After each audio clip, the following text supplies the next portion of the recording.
buenos días para todos. Mi nombre es Mariana Gómez. Soy asesora de la Oficina de Comunicaciones de la Presidencia de la República. Bienvenidos a este espacio que hemos decidido llamar La Agenda, un espacio semanal que abrimos a partir de hoy desde la Presidencia de la República con medios comunitarios, regionales y alternativos de todo el país, con el fin de hablar de diversos temas que enmarcan la agenda nacional.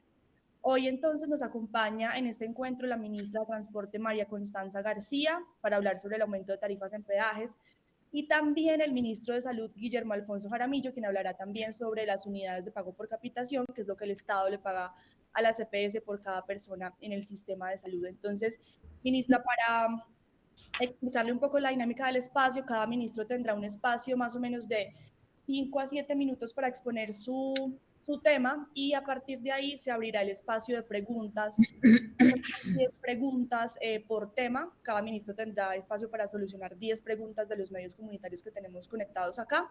Entonces, le doy la palabra, ministra, para que usted empiece exponiendo su tema.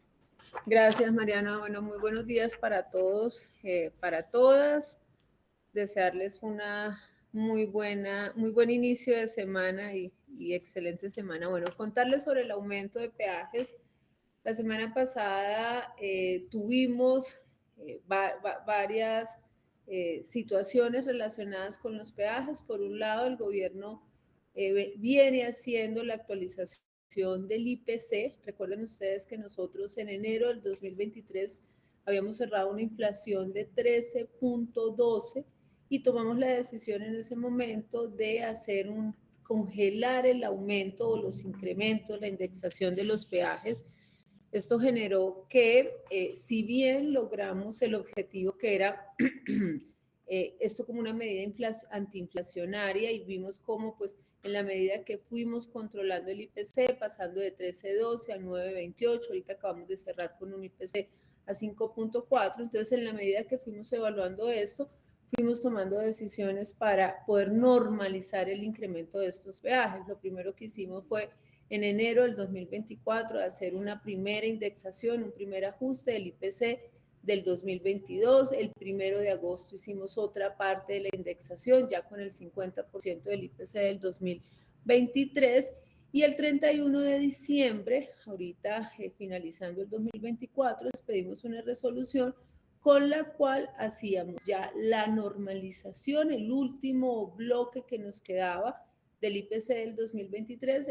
Tomamos la decisión además de hacerlo en dos momentos, un primer momento a partir del 1 de enero y un segundo momento que va a estar a partir del 1 de abril.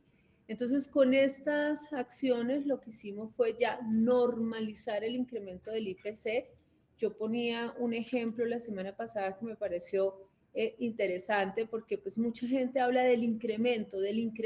En esta parte, en este capítulo que tiene que ver con el IPC, pues nosotros decimos como tal no es un incremento, es la indexación. Y yo ponía este ejemplo, yo decía hace 5 años uno compraba con 100 pesos un pan. Hoy en día el mismo pan pues no vale 100 pesos, vale 500 pesos o bueno.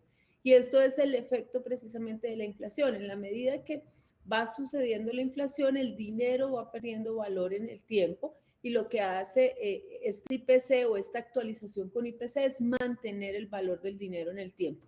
Este fue el capítulo entonces que tuvimos que ver con la actualización del IPC. Recordarles, administramos 150 peajes en el país. ¿Cómo están definidos estos peajes? 31 peajes están localizados en la infraestructura que administra el INVÍAS. Nuestro Instituto Nacional de Vías administra 10.200 kilómetros de carreteras de orden nacional. En esos 10.200 kilómetros solo tenemos peajes en cerca de 1.000 kilómetros, 31 peajes en 1.000 kilómetros del universo de la infraestructura que administra el INVÍAS, 10.200 kilómetros.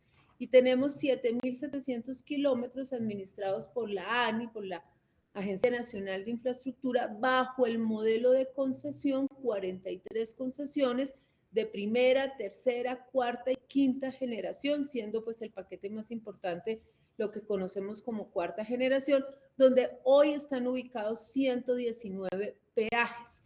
Y precisamente ahí aparece el otro capítulo que vivimos la semana pasada y es esta infraestructura y de estas 43 concesiones, 30 son de cuarta generación. La gran mayoría, 29, fueron adjudicadas en el año 2014, en el año 2015, y dentro de las estructuraciones financieras se pactaron unos incrementos contractuales pues, para poder financiar, respaldar las inversiones que se están haciendo. Y precisamente en estas carreteras, en estos contratos concesionados, hay 22 peajes que tenían autorizados de tiempos atrás de resoluciones de 2014, 2015, 2021, 2022, unos incrementos contractuales. Meses atrás, la ANI venía trabajando con las concesiones pues, para ver cómo debían darse estos incrementos contractuales, y a principio de año tuvimos también el incremento en 8 peajes de estos 22 peajes que tenían incrementos contractuales.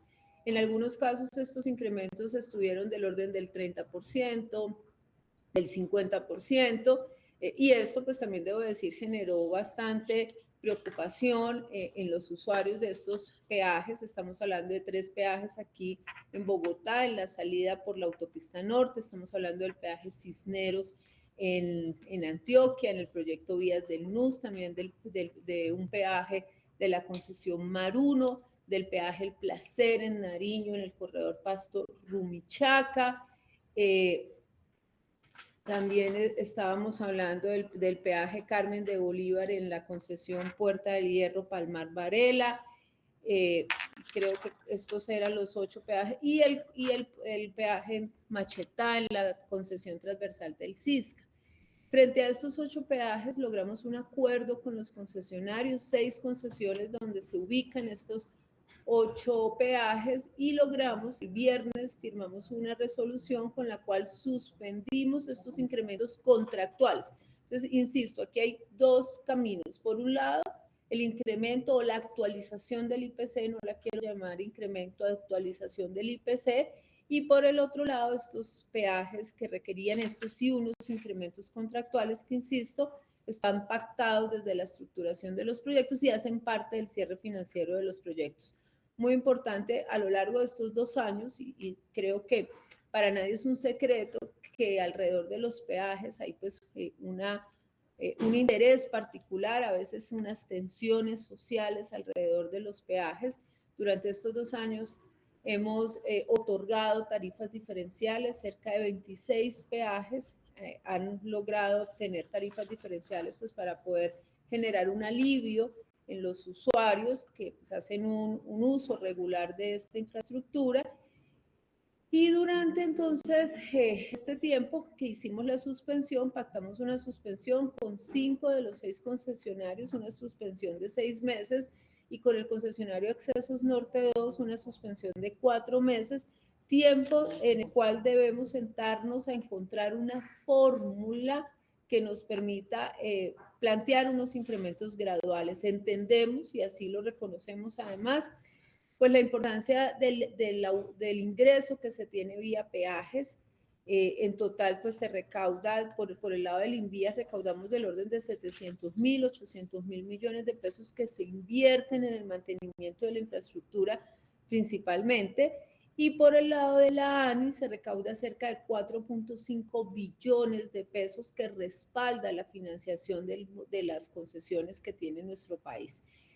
Los peajes son una fuente legítima, una fuente establecida en la ley 105, una fuente con destinación específica para infraestructura. La ley establece 50% de ese recurso se debe quedar en el departamento donde está instalado el peaje, y el otro 50% se puede invertir en el área de influencia del peaje. Luego, pues, los peajes se necesitan, han permitido, por un lado, insisto, hacer mantenimiento, por otro lado, pues financiar nueva infraestructura.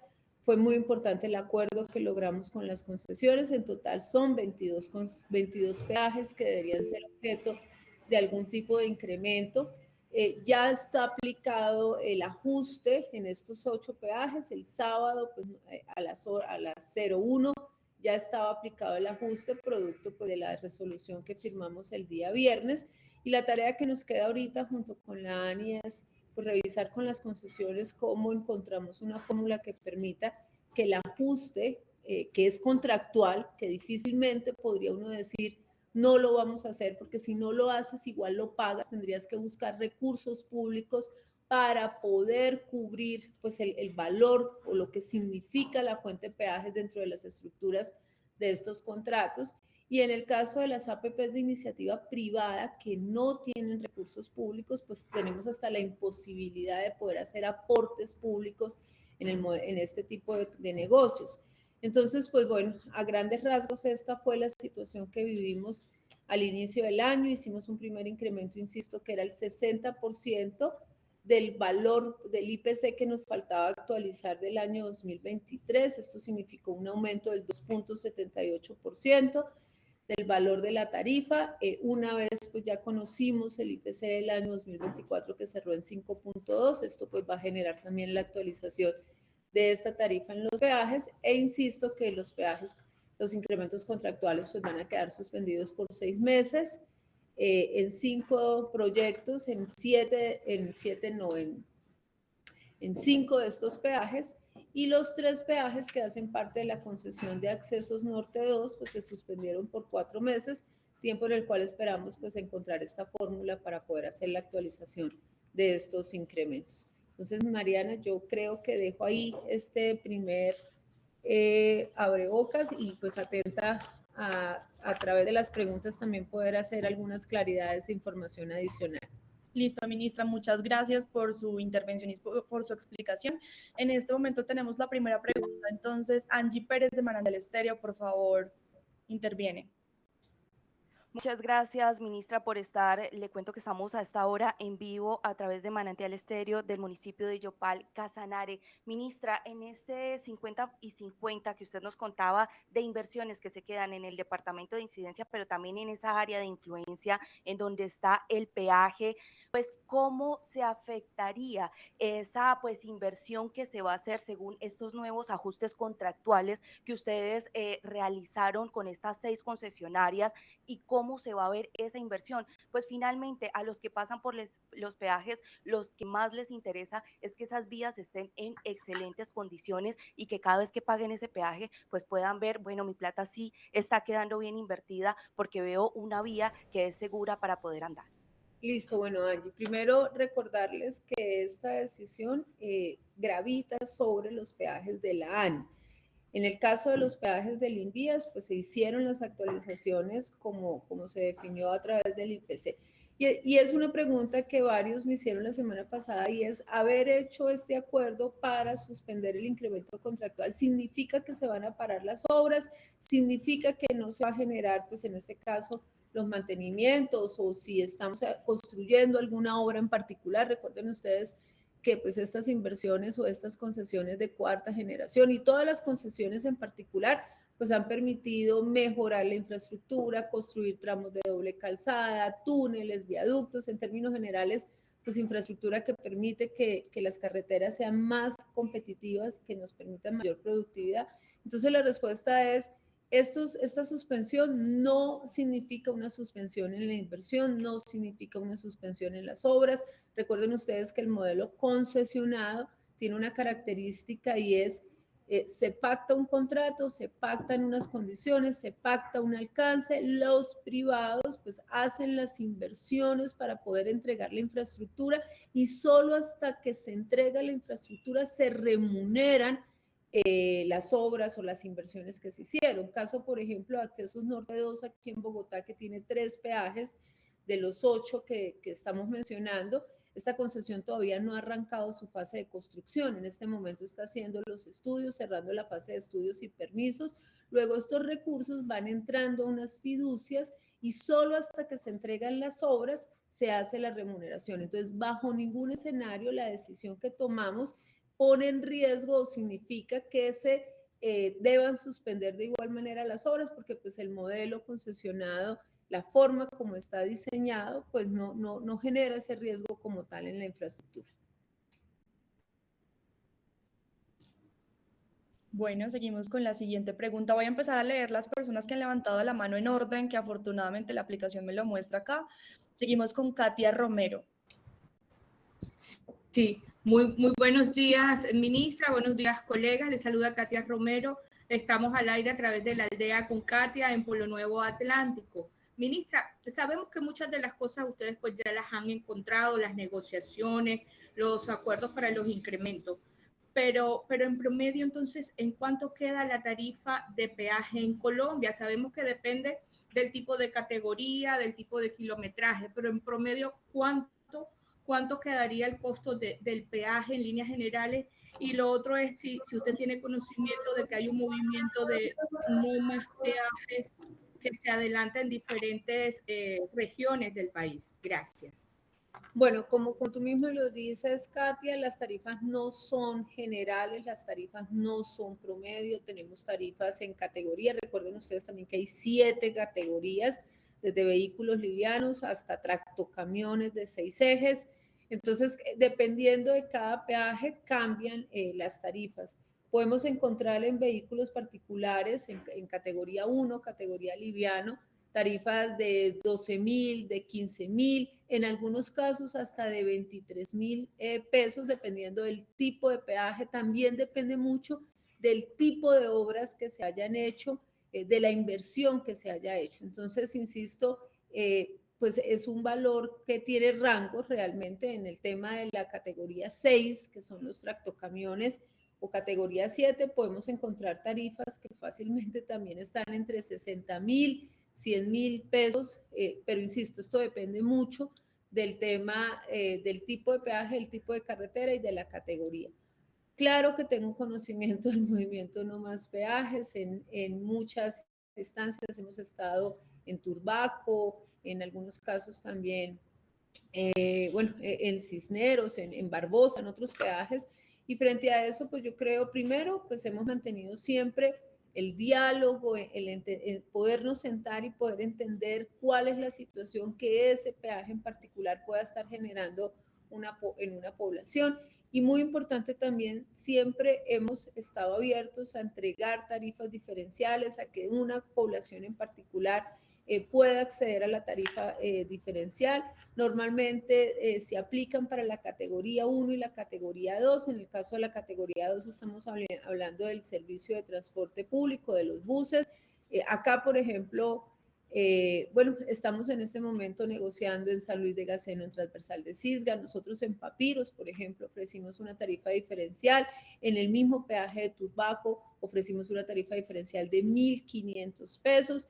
Entonces, pues ahí es pues un llamado también al diálogo, un llamado a entender la importancia de este ingreso, primero que es legítimo, está establecido en la norma, segundo que es exclusivo, los recursos que se reciben vía peajes, pues solo se pueden intervenir en infraestructura, luego es una fuente que permite el mantenimiento de la infraestructura y ha permitido además poder mejorar la infraestructura de nuestro país.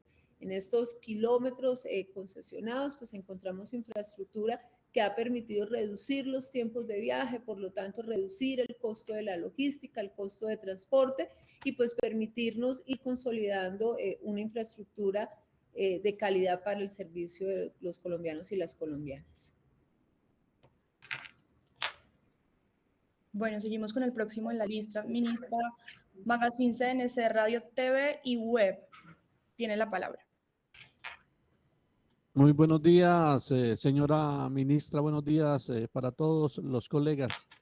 Ministra, ustedes han dicho en el gobierno nacional que se van a revisar estas concesiones en el país. En el departamento del Cauca tenemos una gran problemática con el peaje de Villarrica, que se desafectó en el 2017 cuando terminó la concesión. Se desafectó y se incluyó en el Valle del Cauca. Aquí en el Cauca le estamos pagando el peaje a Villarrica para el Valle del Cauca. ¿Se puede mirar la manera de revisar esta situación que se está presentando? Bueno, importante, esto hace parte de la concesión Malla Vial del Valle, que si bien también toma pues parte de los recursos de este peaje que usted menciona, también hay obras en el Cauca. No podríamos decir que es que el 100% del recurso y la inversión está asignado a Valle del Cauca. No tengo ahorita aquí el dato exacto, pero se lo puedo hacer llegar. de qué porcentaje de la inversión, porque hay unidades funcionales que están asignadas a Cauca. Entonces, no sería preciso decir que el peaje se recoge ese ingreso y se va, pues que se recauda en Cauca y que se va para Valle del Cauca, porque esta concesión que es Malla Vial del Cauca, que es una concesión de quinta generación, tiene también establecida obras en el departamento del Cauca. Entonces voy a pedir que me regalen esas obras y ya se las hago llegar para que tengamos el detalle exacto de qué obras están financiadas en el departamento del Cauca con la concesión de Malla Vial del Valle. Bueno. Y frente a la pregunta de que vamos a revisar, pues este es un trabajo que permanente estamos haciendo, verificando pues cuáles son las condiciones de estos proyectos, cómo podemos implementar las nuevas fuentes de financiación, qué está pasando en términos de riesgos, bueno, es el trabajo del día a día, pues para hacer que pues tengamos detrás de este modelo concesionado unos negocios saludables que permitan pues tanto el beneficio al concesionario, pero también a las finanzas del país y obviamente pues que se logren esas promesas de valor que se hacen cuando uno entrega un proyecto de estas características frente a la infraestructura que se debe construir y los beneficios que esta infraestructura debe traer en la movilidad y en la seguridad del país. Gracias, ministra. Continuamos con emisora Costerísimas Estéreo, por favor. Muy buenos días, estimados colegas, periodistas y todos los presentes, la señora ministra, con los buenos días, Rafael Guerra. Eje de información, la parte que corresponde a los municipios de Puerto Colombia, Juan de Acosta, Tubará, Piojó, Uciacurí, Uruaco y el distrito de Barranquilla. Más que unas preguntas, una situación que se ha presentado. El peaje de la concesión costera Puerto Colombia incrementó su tarifa en 20,000 pesos para categoría 1 en septiembre del año anterior. Este peaje, si vamos con el IPC, estaría redondeando casi los 30,000 pesos. Ese cálculo, ¿sería posible, ministra, de extenderlo hasta el año en que se efectuó el incremento, o sea, hasta septiembre del 2025? Otro punto, cuando asume la gobernación el trayecto entre el límite de Barranquilla y Papiros para así tumbar de una el peaje Papiros.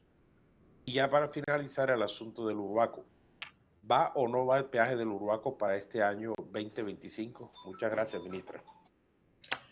Bueno, yo insisto y es muy importante los micrófonos hoy de ustedes para mandar este mensaje frente a la importancia de esta fuente. Cuando no tenemos la fuente, igual el gobierno pues debe asumir las obligaciones que se derivan de este pacto contractual. Entonces, un proyecto como Barranquilla-Cartagena, que es un proyecto que ya está construido en un gran porcentaje, que ya se financiaron las obras, que el gobierno nacional además también ha aportado vigencias futuras para poder consolidar estas obras, que faltan todavía aportes de vigencias futuras para pues, poder honrar los compromisos de estos contratos. Entonces es muy complejo también cuando primero se hacen las obras y cuando ya toca mirar cómo es la fórmula de financiación y de repago de estas obras, pues nos encontramos frente a estas discusiones, frente a la fuente de financiación de peajes. Entonces, yo insisto en que el llamado es, y gran parte, pues debo decir, estos contratos no fueron adjudicados en los últimos 2 años, estos contratos fueron adjudicados en el año 2014, en el año 2015, llevan más de 8 años en ejecución, se han hecho gran parte de las inversiones. Cuando llegamos al gobierno, estos contratos estaban en promedio en un 67% de avance, hoy están en un 89% de avance.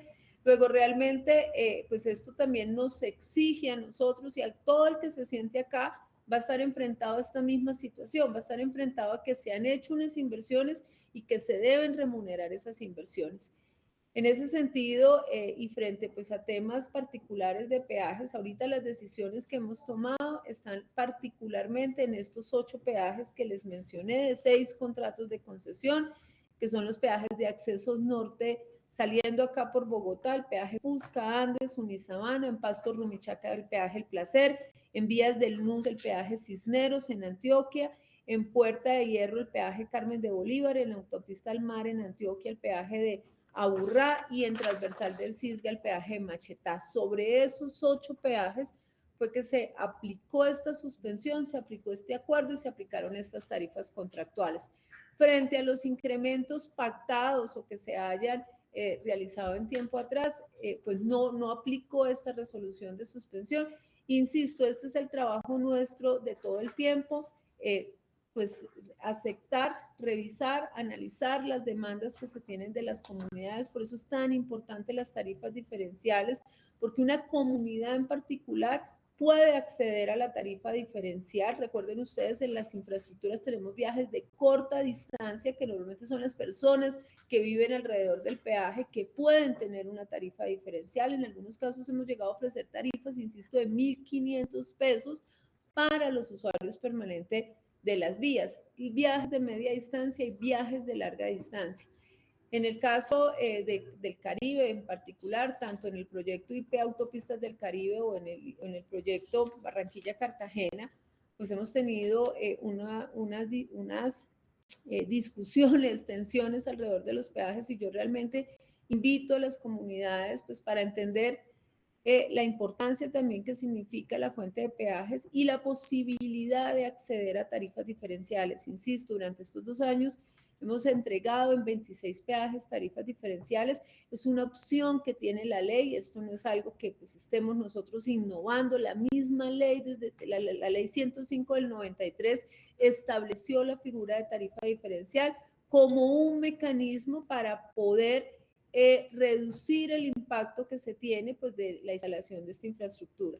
Frente al tema del peaje de Papiros y la posibilidad de entregarlo a la gobernación, desde que se estableció esta posibilidad, los equipos técnicos pues empezaron a mirar en qué términos realmente podría hacerse esto. Aquí se hicieron unas inversiones, ese peaje remunera unas inversiones, no solamente remunera la operación y mantenimiento. Recuerden ustedes, detrás de esto hay unas estructuras financieras, detrás de esto hay unos contratos que fueron firmados, que están suscritos, y entonces en esos términos siguen estos diálogos para ver si de verdad se encuentra una fórmula donde no solamente se asuma el peaje, sino también se asuman las obligaciones que trae consigo este peaje dentro de la estructura y el modelo financiero de la concesión.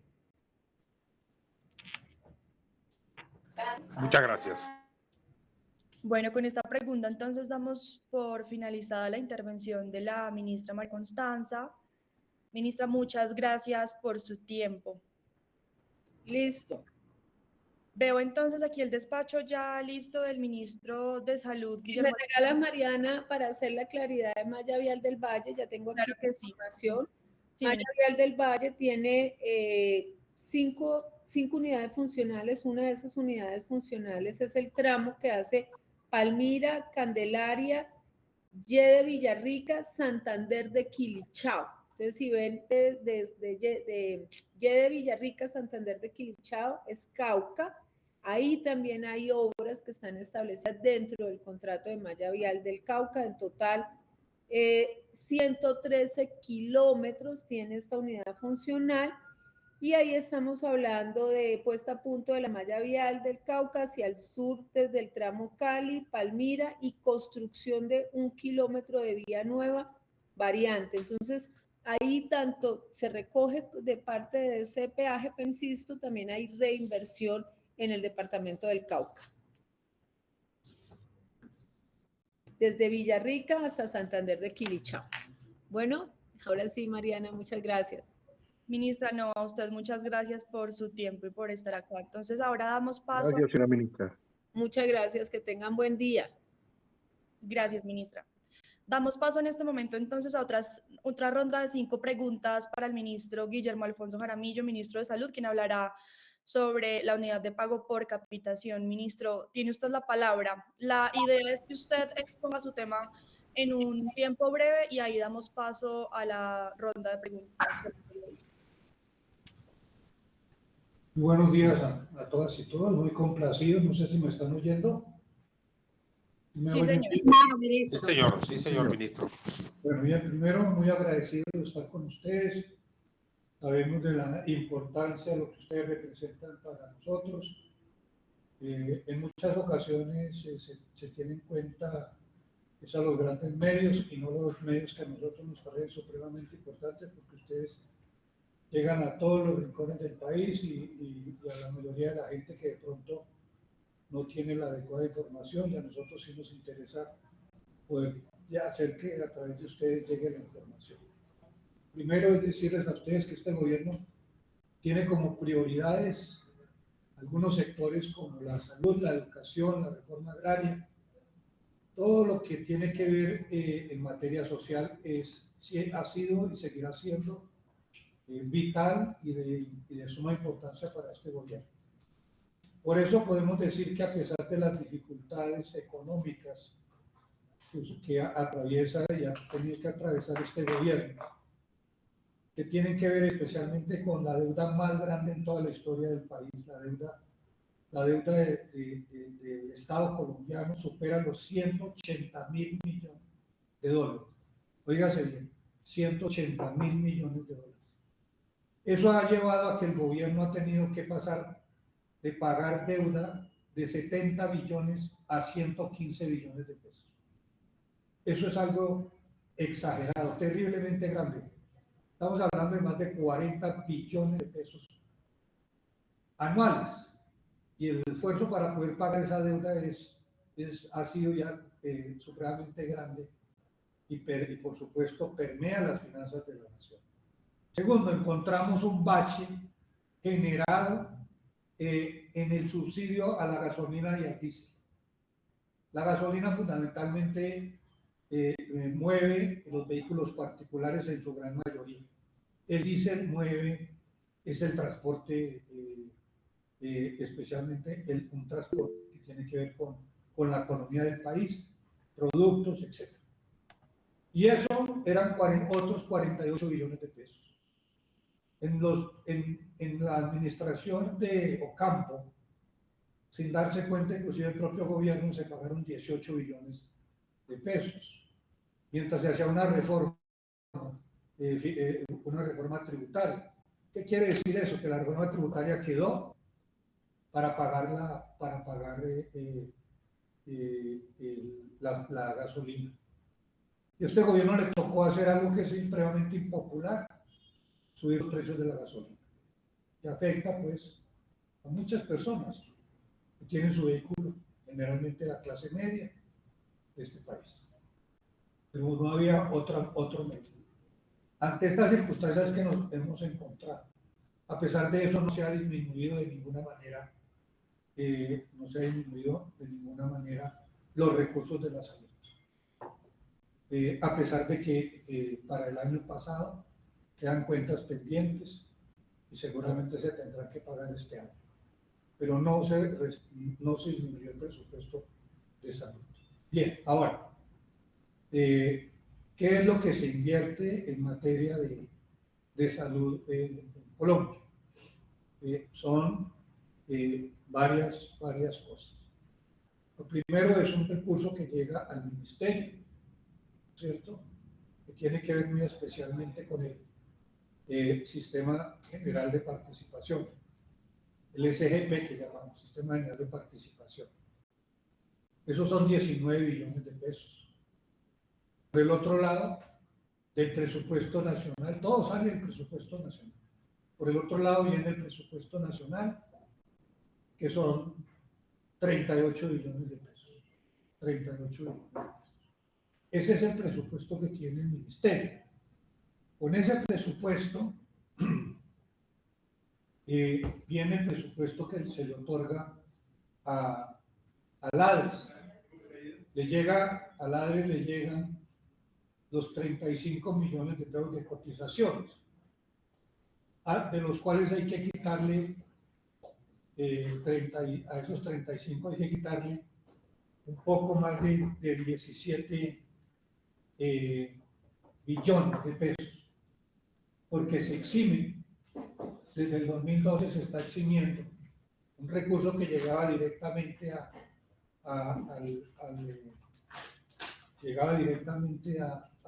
las cotizaciones, llegaba directamente a salud, que era el aporte patronal.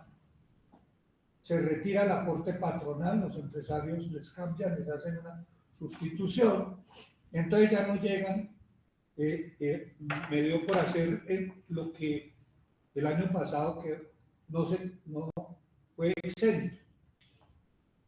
17 billones de pesos están exentos. ¿Qué quiere decir? Que de los 35 billones de pesos, que son las supuestas cotizaciones, de esos 35 hay que restarle 17. Las cotizaciones no las hacen los empresarios como aportes patronales, sino que lo hace el gobierno nacional. O sea, cada vez se ha quitado los dineros que llegaban directamente a salud y le toca al presupuesto general de la nación ir tapando esos huecos. Y eso, de esos 35, 17 son pagos por el gobierno nacional. A ADRE le llegan también unos recursos que son los recursos de juegos, algunos recursos también de impuestos que pagan los entes territoriales, y en total estamos hablando entre lo que le llega al gobierno, lo que le llega al ministerio, les decía a ustedes que son 38 más 19, ¿no es cierto? Más los de ADRES, estamos hablando de 95 billones de pesos. Entonces ustedes pueden ver que no es una cifra insignificante en salud. La gran mayoría de esos recursos, con excepción de las cotizaciones, son impuestos que todos nosotros los colombianos estamos pagando. Todos estamos pagando. Ahora, bien, desde nosotros venimos trabajando sobre la suficiencia de la UPC, la unidad de pago por capitación, desde el año 2023. En el 2023 nos reunimos 17 mesas, hicimos, con las EPS. No pudimos obtener un resultado. A nosotros no nos daba que hubiera insuficiencia. Y las EPS consideraron entonces que deberíamos de buscar un medio para poder llegar a un consenso. Optaron por hacerlo con Procuraduría, pero nosotros teníamos una gran diferencia por la Procuraduría, porque la Procuraduría había estado dando diferentes informaciones en donde nosotros considerábamos que no podía ser parte del juez. Entonces optamos por ir a la Contraloría. ¿Cuál fue el resultado de ese estudio? Un estudio que solicitó el Ministerio y las EPS. Ese estudio, con solamente un año que hizo el estudio, la Contraloría encontró que las EPS no pudieron demostrar que había pasado con 6 billones de pesos. Óigase bien, 6 billones de pesos.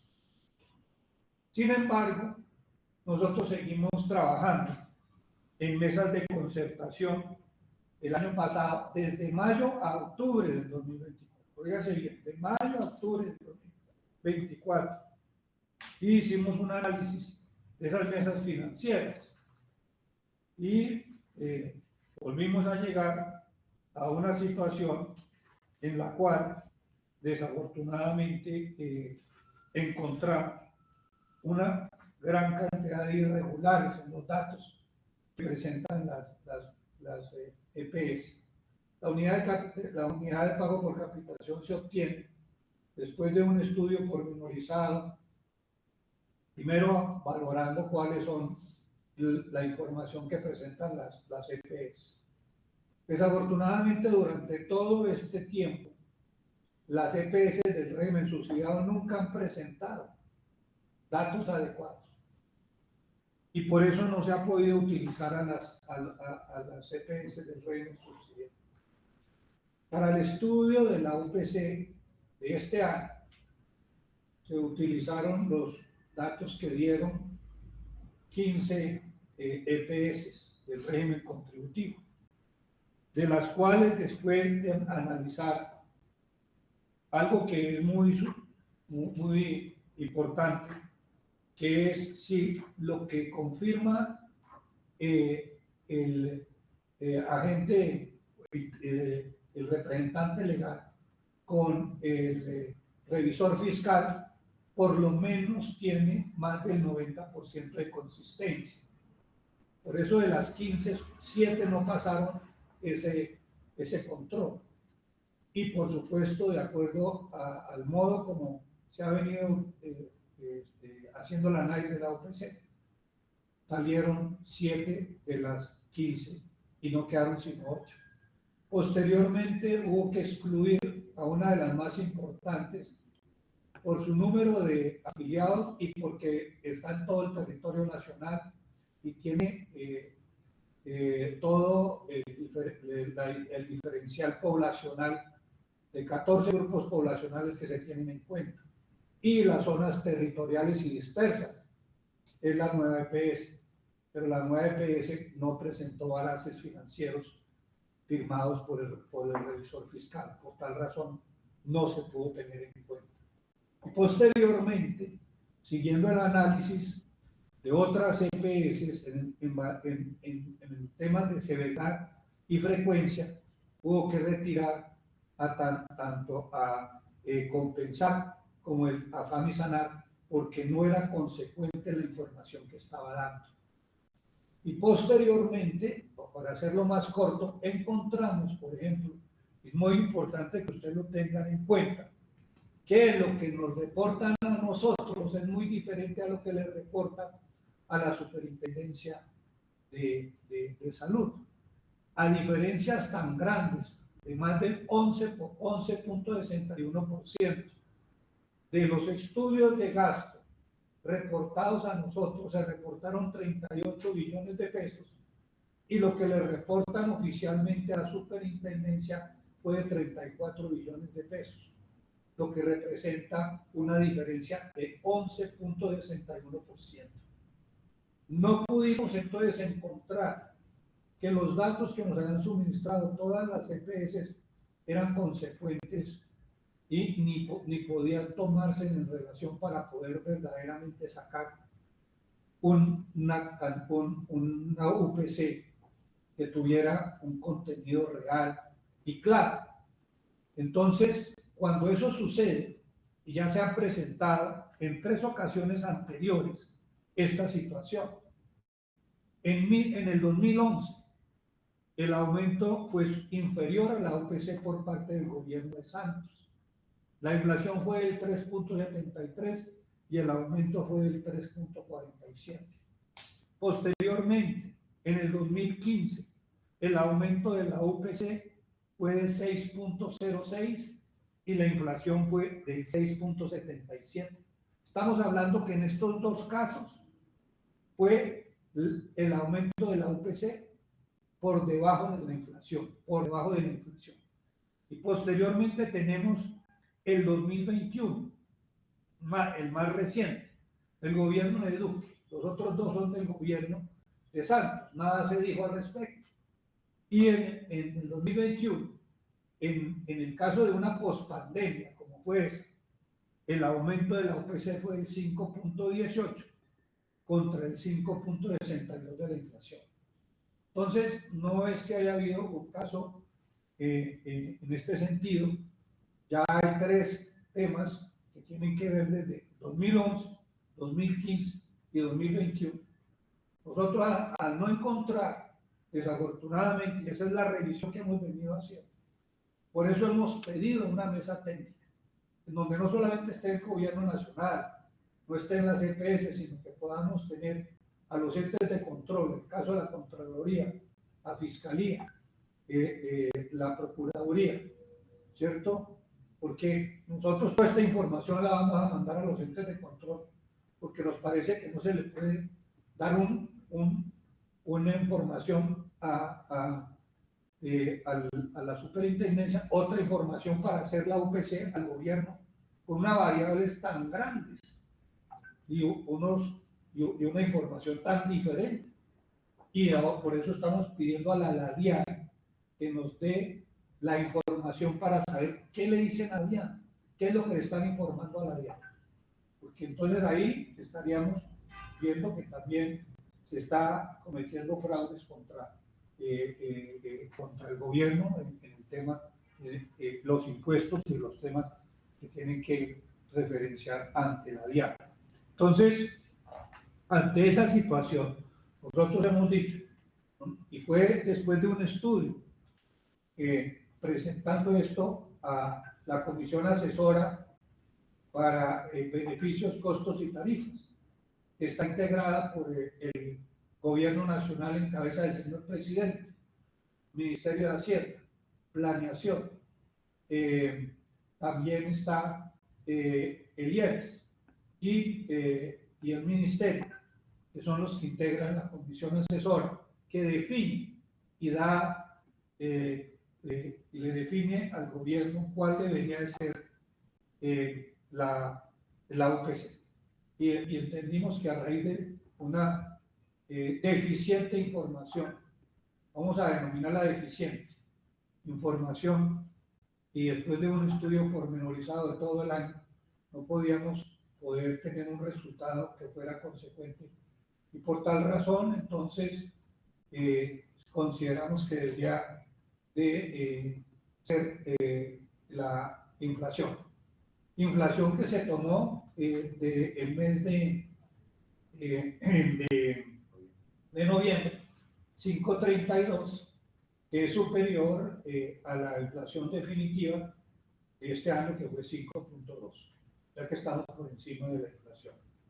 Entonces, y por supuesto, hemos planteado claramente que se debe hacer una gran mesa donde estén los entes de control, la academia, buscar una ayuda especializada para tres temas que nos parecen fundamentales. La primera, y ahí termino, la primera, si el mecanismo que estamos utilizando para obtener la UPC es el correcto, porque hay discrepancias sobre ese tema. Segundo, si después de un estudio pormenorizado miramos si es suficiente o no es suficiente, porque además tenemos que saber qué está pasando con los recursos. Y lo que estamos viendo cuando dio informe la Contraloría, solamente el año 2020, cuando encuentra faltantes por 6 billones de pesos, es supremamente preocupante. Porque entonces, ¿qué está pasando con el dinero? ¿A dónde está llegando?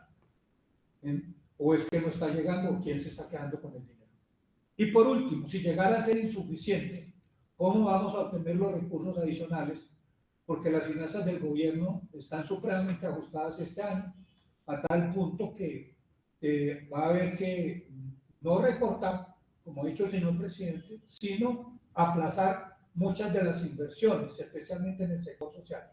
Por ahora, como pasó el año pasado, el Ministerio de Salud sigue teniendo unos incrementos importantes para poder atender, como así lo ha querido el señor presidente de la República, atender adecuadamente la salud de todos los colombianos. Y un último, para recibir las preguntas que ustedes nos hagan. La primera, este gobierno ha hecho un esfuerzo por encima de todos los demás gobiernos en los años venideros. En el 2023 aumentó el 16.23. Óigase bien, 7 puntos por encima de la inflación. Año 2024, acuérdese que se aumentó el 16.23 y la inflación fue del 9.2. 2024, aumento del 12.1, 12.01. Inflación, 5.2, casi 7 puntos por debajo. Vean ustedes. Y hay un aumento de 5.32 para este año y la inflación va a ser de 3.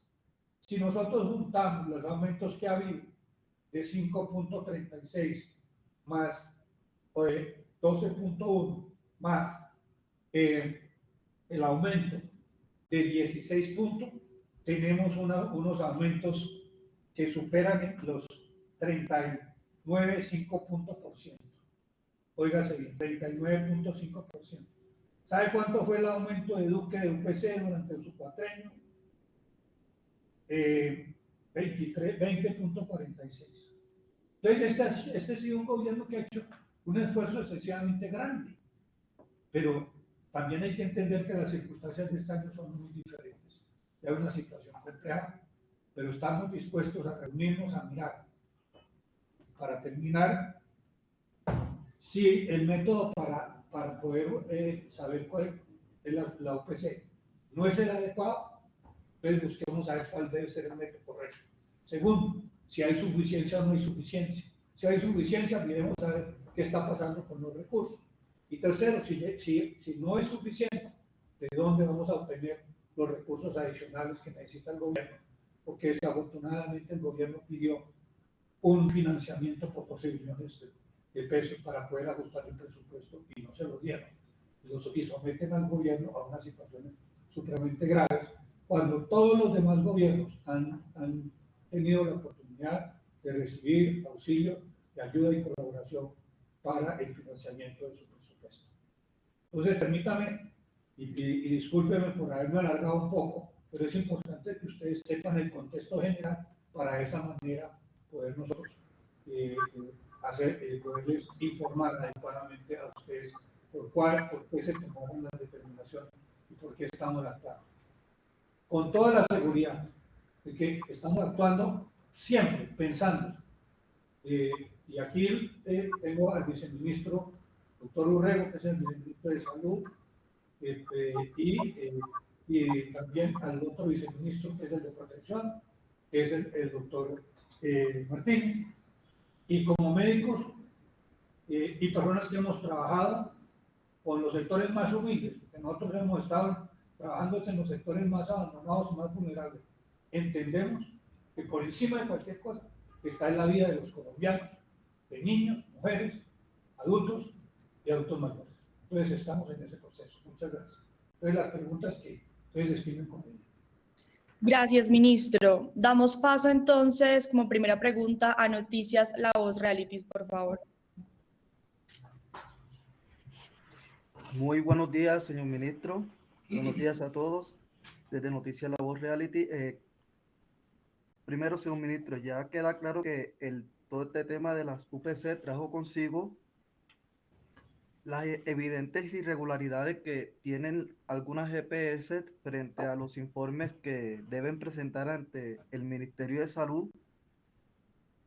Una situación que preocupa a todos los colombianos porque supuestamente las EPS tienen de todo, un sistema de gestión de calidad óptimo, siempre cumplen todos los estándares, todas las normas, cumplen supuestamente indicadores, pero precisamente también siempre nos llegan denuncias sobre la mala prestación de los servicios de salud por parte de las EPS.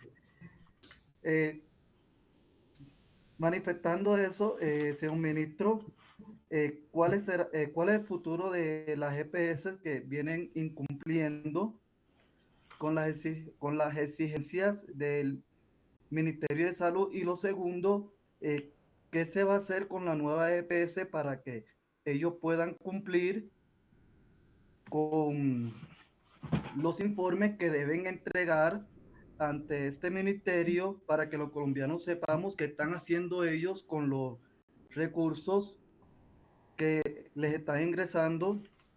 Porque la verdad es una de las EPS que más los colombianos vienen denunciando, precisamente porque prestan un mal servicio de salud. Muchas gracias.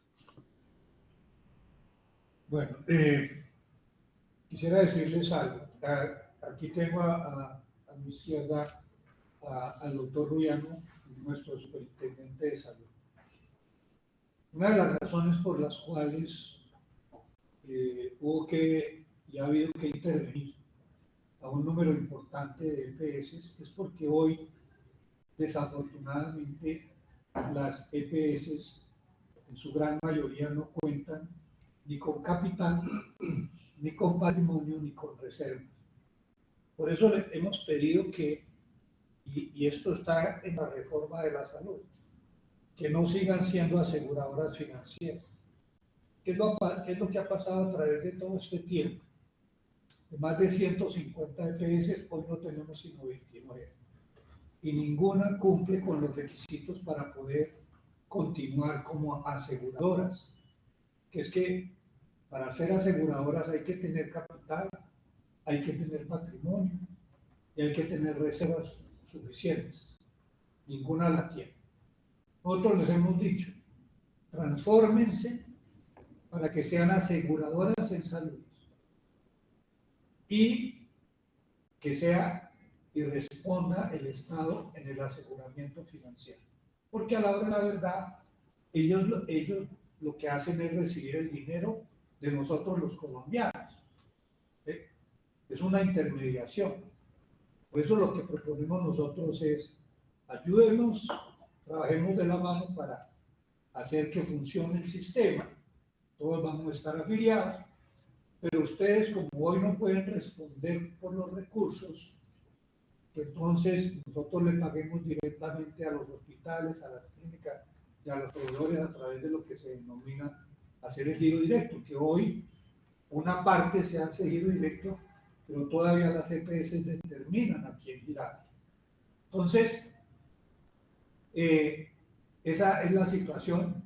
Por eso, desafortunadamente, ha habido una falta de cumplimiento por parte de las EPS.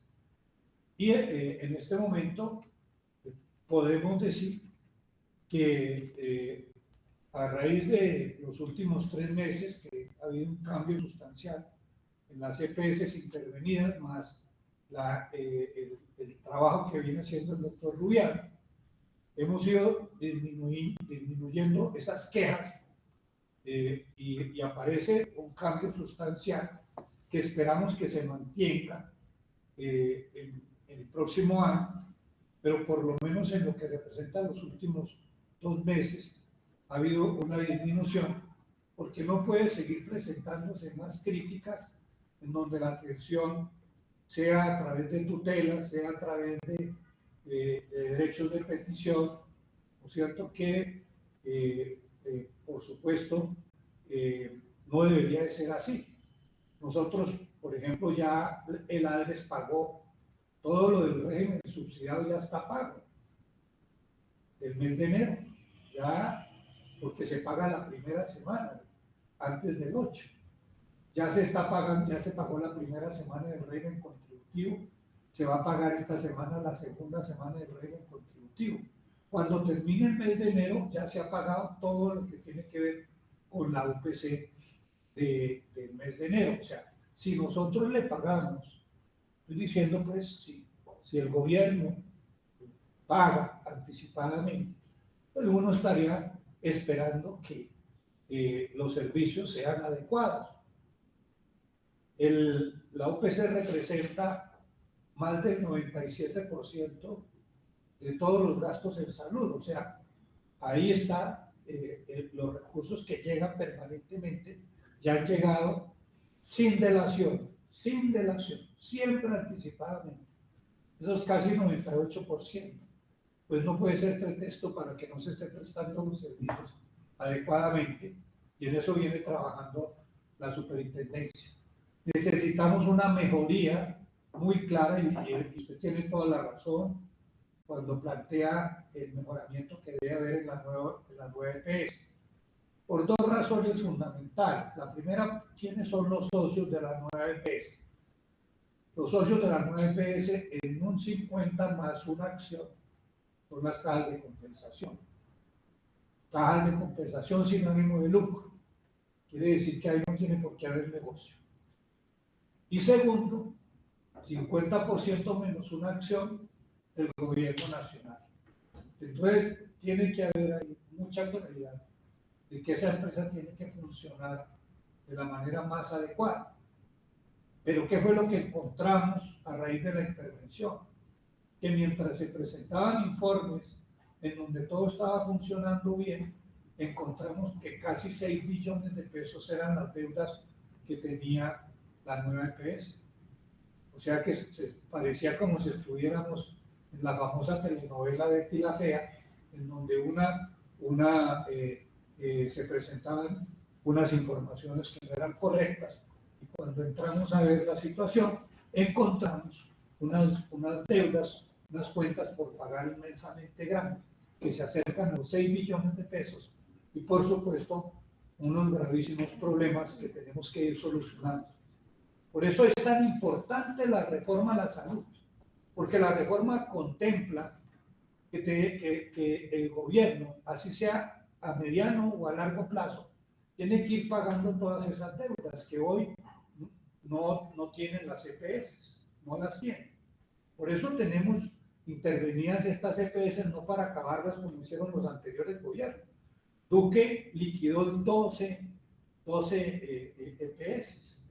¿Y quiénes recibieron el problema? Pues las clínicas y los hospitales y los proveedores a los cuales nunca les pagaron. Nosotros no podemos cometer ese mismo error. Nosotros no podemos sacrificar a los hospitales, a las clínicas y a los proveedores liquidando las empresas, y entonces les decimos, eso reclámenle a esas empresas que se quebraron, porque son privadas, no tienen nada que ver con nosotros. Para que les paguen ellos, pero resulta que ellos no tienen con qué pagar, no tienen patrimonio, no tienen capital y no tienen reservas. Entonces, ahí está la situación. Y en eso tiene usted toda la razón. Y eso es lo que está haciendo el señor superintendente, el doctor Rubián, trabajando día y noche, fines de semana, trabajando arduamente para ver cómo logramos, primero, poner al día y saber exactamente a través de en este momento contratada, el doctor Rubián, con Waterhouse, Pricewaterhouse, una empresa auditora de calidades internacional que entró ya a hacer una auditoría forense, porque necesitamos saber exactamente qué fue lo que pasó con esas EPS, a dónde terminan los recursos. Aquí se habla de que los recursos están llegando a paraísos fiscales, enriqueciendo a ciertas personas, haciendo créditos para particulares, gastando el dinero hasta en horas de yoga. Entonces, este tipo de situaciones tienen que terminarse, tienen que acabarse. Entonces, por eso tenemos que poner en orden la casa, mantener en cuidados intensivos. Las EPS intervenidas están en cuidados intensivos, las tenemos en cuidados intensivos, no para acabarlas, no para liquidarlas, sino a ver cómo las sacamos adelante para que nos sigan prestando el servicio, ¿no es cierto? Entonces, tiene toda la razón. Debemos y tenemos que recuperar la nueva EPS, mejorarla sustancialmente y seguramente que sea la conductora de un trabajo este año y los años venideros. Muchísimas gracias, ministro. Gracias, ministro. Continuamos con Carlos Alberto Medina, por favor. Buenos días, ministro y colegas. Ministro, el exministro de Salud, Alejandro Gaviria, dice que se está empeorando de manera sustancial el sistema de salud. Dice que las tutelas han aumentado un 40%, las quejas y reclamos también, que es la peor crisis de la historia. Y dice que el aumento justo de la UPC debería de ser del 15 al 20%. Y nada más aumentaron el 5.36. ¿Usted qué opinión le merece? Gracias. Yo en estos días presenté la crítica situación que presentó hace 10 años en el Congreso de la República el doctor Alejandro Gaviria. Y dijo que era la mayor crisis y que si eso fuera en un sistema privado, que sería la catástrofe. Hay 45 segundos que si quiere yo se los presento y ustedes lo oyen, para que vean ustedes. Mire, a ver, pongámoslo allí para que se oiga. Tienen 45 segundos. Lo citan al Congreso de la República al doctor Alejandro Gaviria hace 10 años. Miren lo que él dice. Solamente son 45 segundos. Pongámoslo. Tenemos un deterioro del patrimonio de las EPS, que hoy en día en conjunto podríamos decir es negativo. y tenemos una tercera parte de ellas son intervenidas o con alguna medida especial. Si estuviéramos hablando del sector financiero y alguien me presenta ese panorama, deudas impagables billonarias, patrimonios negativos en conjunto de un sector, y al mismo tiempo una tercera parte de las instituciones intervenidas, el diagnóstico sería inmediato. Aquí lo que tenemos es una quiebra sectorial que obliga a una intervención, de nuevo, inmediata por parte del Estado. Pero ¿oyeron eso? Hace 10 años, el ministro que más ha durado en toda la historia, solo no superado por nadie, 6 años estuvo aquí y no arregló el problema. Cuando salió, dijo que se debía más de 7 billones de pesos y que eran apenas cifras que no estaban conformadas cuando presentó en el 2018 su informe. Y hace 10 años dijo eso.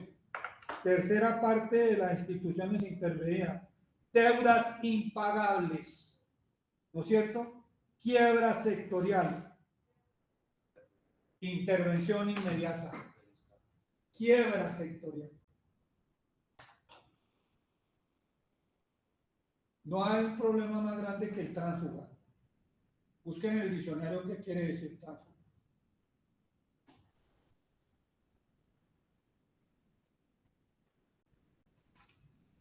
Entra en un gobierno y sale, ¿por qué no lo criticó desde hace tiempo? Él mismo sabe qué pasó. Esta es una situación sumamente compleja. De pronto sería bueno que ustedes hablaran con el doctor, el doctor Cristo hizo, ministro del Interior hoy, hizo parte en el gabinete de él, con él, hizo en el gabinete con él. Y le decía, no, eso es lo que hay que hacer, eso no hay nada que hacer, hay que seguir pateando la pelota, para adelante. En esos términos hablaba el economista. Entonces uno no puede estar aquí hoy diciendo, cuando él nunca aumentó y le tocó los aumentos de su gobierno donde él participó. En 2 ocasiones ni siquiera aumentó la inflación. En el gobierno en donde él estuvo, en el 2011, Santa María era el que estaba, pero era el gobierno de Santos, en el cual él participó 6 años, no aumentó por debajo de la inflación, la UPC. Y él en el 2015 aumentó por debajo de la inflación la UPC, para que hoy venga a decir sin ninguna razón de que tiene que ser por lo menos del 15 al 20%. Es lo que está es haciendo campaña política. Y cuando uno está haciendo campaña política, lo que menos tiene que venir es a opinar con respecto a la situación. Él no tiene, si él estuvo 6 años aquí, no arregló el problema. Duque puso punto final. Se pagaron 12 billones de pesos que no sabemos a quién se les paga. Sí sabemos a quién se le dio la plata, pero no sabemos por qué no pagan las deudas. No las pagaron. Se quedaron con la plata, las EPS, pero no pagaron las deudas que tenían con los hospitales, las clínicas y los proveedores. Entonces aquí hay una situación que el presidente de la República desde el principio dijo, sentémonos, cambiemos, hagamos la reforma, porque la reforma contempla claramente el cómo poder lograr pagar toda esa situación. Y vuelvo y repito, yo he dicho también, hagamos la mesa. Si el sistema para obtener la EPS no es el adecuado, ¿cuál es el sistema? Si hay suficiencia o no hay suficiencia. Si llegara a haber insuficiencia, miremos de dónde vamos a sacar los recursos. Pero es que cuando uno habla del 20%, está en una lógica incapaz de hacerlo. 20% representa 20 puntos, 20 billones de pesos. Cada punto que se hable aquí, hay que saber de dónde se van a sacar los recursos, porque no se le puede seguir sacando la plata a los trabajadores. Cada vez que se hace una reforma, termina es el pueblo de a pie pagando. ¿Por qué le quitaron los aportes patronales? Ah, sí, dijo Alejandro Gaviria que era que había habido una distribución diferente. Sí, la distribución diferente. Pero es que son 17 billones de pesos que llegaban directamente y obligatoriamente para la salud a través del aporte patronal. Yo no digo que lo recuperen todos, pero si por lo menos en vez del 8.5% llegaran a pagar el 3 o el 4%, tendríamos unos recursos adicionales para poder estar hablando de que podemos inyectarle más recursos a la salud. Pero no podemos de ninguna manera, porque estamos en una campaña política presidencial, tratar de entonces ahora hablar de cifras que son imposibles de poder, primero, porque no sabemos si eso es cierto, segundo, porque no hay presupuesto para poder obtener esas posibilidades, o habría que hacer una reforma exclusivamente para la salud, lo cual lo primero que harían los empresarios, ¿no es cierto?, es decir que no se puede, como hicieron de que no se le apoyara al presidente de la República con el financiamiento de solo 12 billones de pesos, que ya no eran ni siquiera 12, se han rebajado a 9 billones de pesos.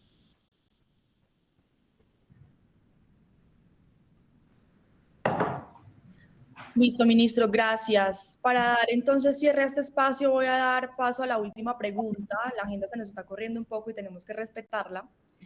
Continuamos entonces con Alcides Enrique Ávila. Por favor, tiene la palabra. Muchas gracias.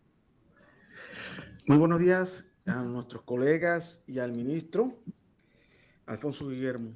Mire, una pregunta. Usted habló que se tiene pensado utilizar otro mecanismo para obtener el valor del OPC y que los informes de los EPS sean reales. Ustedes cambiarán este mecanismo y si lo logran obtener.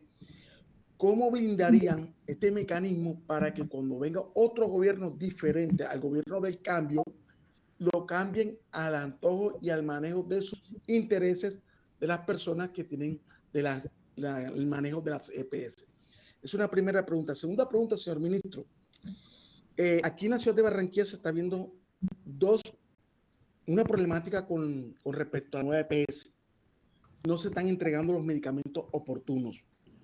Si hay una persona que tiene alrededor de 5 o 4 fórmulas, porque su situación médica es delicada, nada más le entregan alrededor de 3 o 4 medicamentos y un pendiente, y esto va acumulándose a nuevas fórmulas y los pendientes lo van entregando poco a poco. ¿Qué medida va a tomar el gobierno con respecto a esta problemática de CAFAN, que es el que le entrega los medicamentos a los usuarios de la nueva EPS? Y otra, con respecto a un caso que estoy pasando. Yo soy hipertenso y yo no me he identificado con SURA todavía, que soy periodista.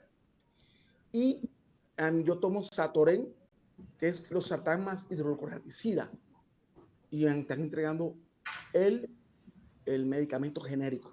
El medicamento genérico a mí me hace daño, no me resulta efecto. He reclamado y volvieron a dar una fórmula y colocaron abajo Satoren.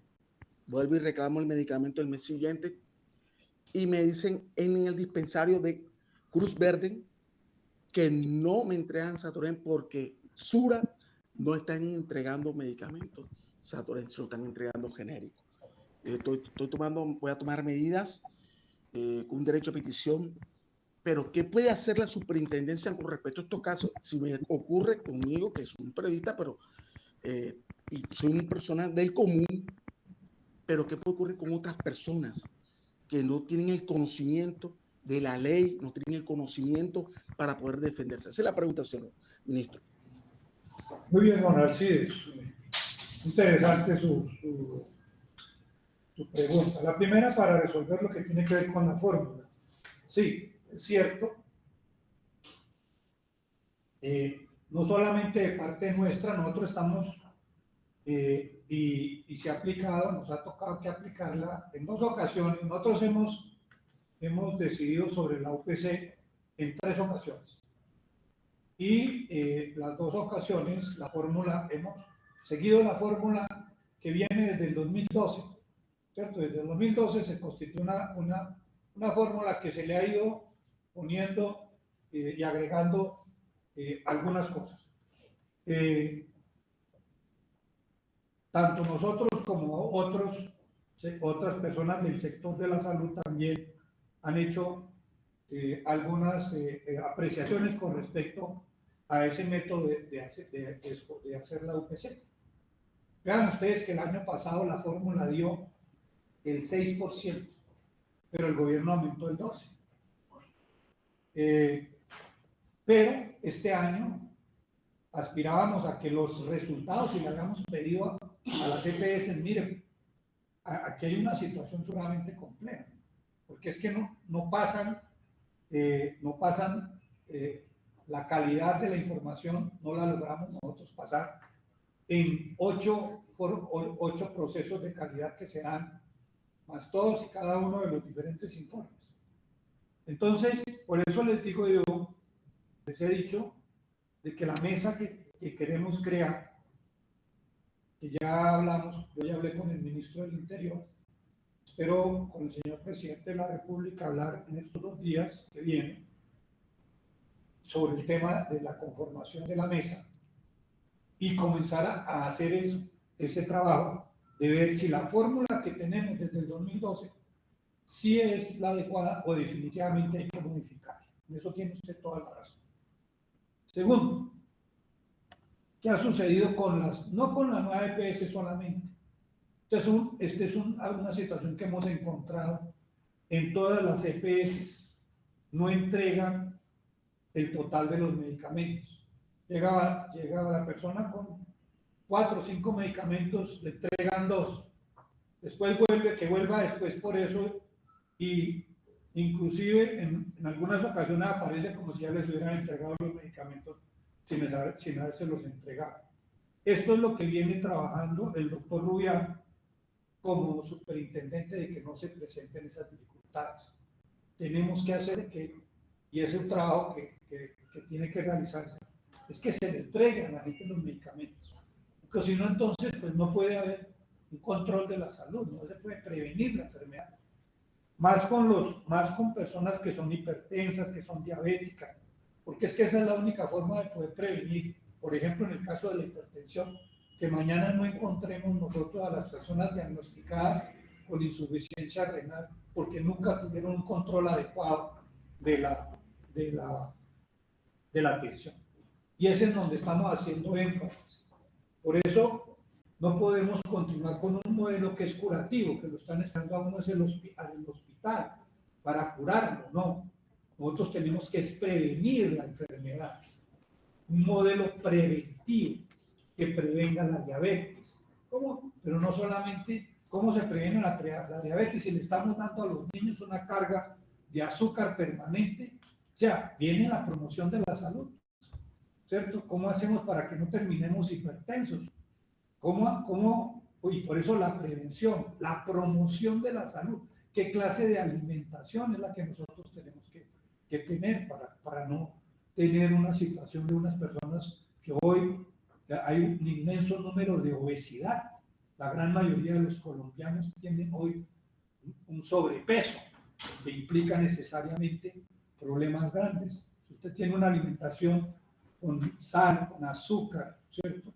No come frutas, no come verduras, no controla los carbohidratos que está consumiendo, no hace deporte, una vida sedentaria, no tiene buena vivienda, no tiene acueductos y alcantarillados adecuados.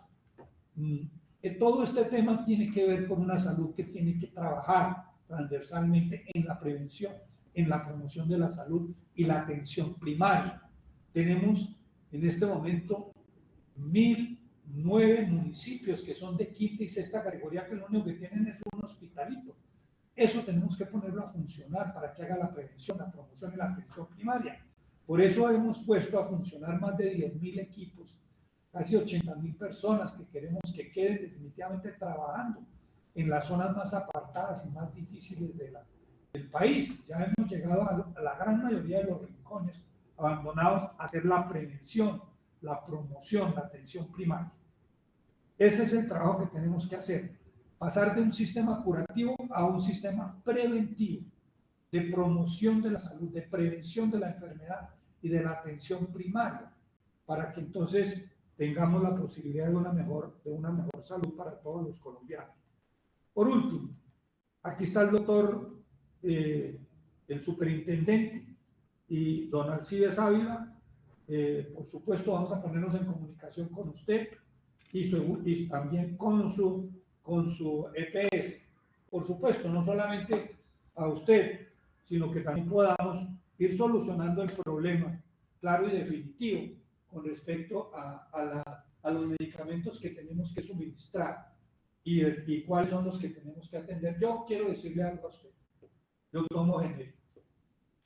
Yo soy hipertenso como usted. Hace 3 años me vine a ir a Bogotá y ahí me apareció la hipertensión. Entonces yo tomo telmisartán, yo tomo genérico. Me tuvieron que agregar y vea usted la situación, presten en mi maletín. Yo pago aquí más o menos 26.000 hasta 30.000 pesos por el telmisartán. Yo no uso mi EPC, mi EPS, que es Sanitas, a donde tengo prepagada y pago mi prepagada. Y pago 1.200.000 pesos de prepagada mensualmente. ¿No es cierto? Yo no lo uso. Pero tomo también, ahora no tenía, entonces ahora tomo también amlodipino. Tomo amlodipino. Le quería mostrar algo de ejemplo, ¿cierto? Y yo le puedo decir como médico que yo tomo esos genéricos. Se me acabó y pasé a una farmacia de Madrid, ¿no es cierto? Ahora que tuve unos días de vacancia, ¿no es cierto? Y aquí está amlodipino, dice amlodipino, genérico. Me hace bien. Yo pago 26.000, ¿sabe cuántos euros pagué por eso? En la farmacia. 1.25. Yo llegué, tuve que preguntar 2 veces. Yo creo que la señora de la farmacia, yo creo que ella creyó que yo era tonto. Porque le dije, ¿cuánto, señora? 1.25. ¿Cuánto, señora? 1.25. 1.25. 5.600 pesos. Entonces, hay situaciones que, por supuesto, es importante que la entendamos en este caso, ¿cierto? Y nosotros vamos a comunicarnos con SURA, porque si a usted no le está haciendo bien el médico, pues habrá que buscar el que le esté haciendo bien. A mí me hacen bien. Y lo otro importante que tiene que ver, y es uno de los temas que aquí hoy vamos a presentar en la rueda de prensa. Si ustedes se quieren conectar, se pueden conectar. Vamos a ver cómo se conecta a la rueda de prensa, donde vamos a determinar todo eso. Como, por ejemplo, cerca del 30% de los productos que se entregaron no estaban en el CISMER, no habían sido reportados. Entonces uno dice, y entonces, ¿sería que los trajeron de contrabando? ¿Cierto?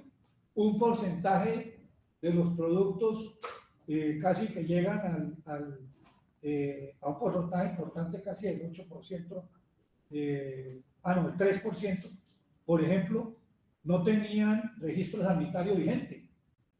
Entonces dice uno, ¿y esto? ¿Cierto? Y a precios por encima de los regulados, que ya están muy altos en Colombia.